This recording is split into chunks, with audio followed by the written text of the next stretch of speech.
Премиерот без срамве излажа и вас новинарите, а и целата јавност. Тој очигледно ниту знае каде се наоѓа фабриката, а уште помалку дека таа веќе 3 години е само руина во која нема ниту работници, ниту пак нешто вредно има останато.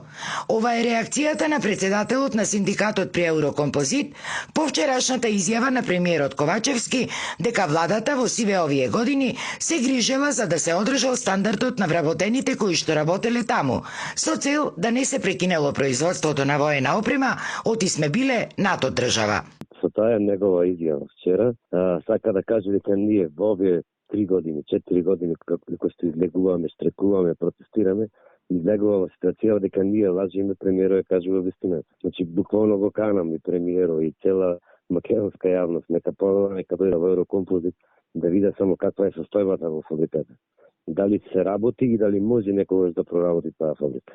Богдановски е вчудо невиден како еден премиер може да биде толку неинформиран и така да ја лаже целата јавност.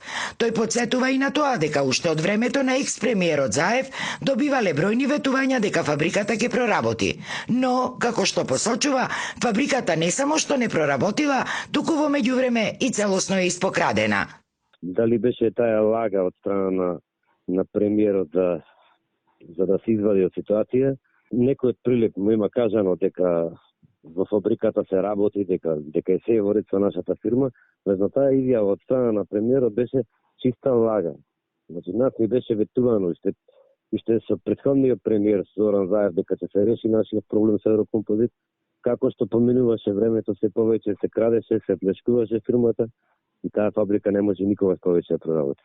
Инаку во Еврокомпозит со години нема ниту струја. Преостанатите 20 на вработени кои немаат никаков статус и со години не одат на работа, последна плата од по 14.500 денари зеле во 2019 година. Овие луѓе досега не беа опфатени и ниту со еден ковид пакет, иако постојано го бараа тоа.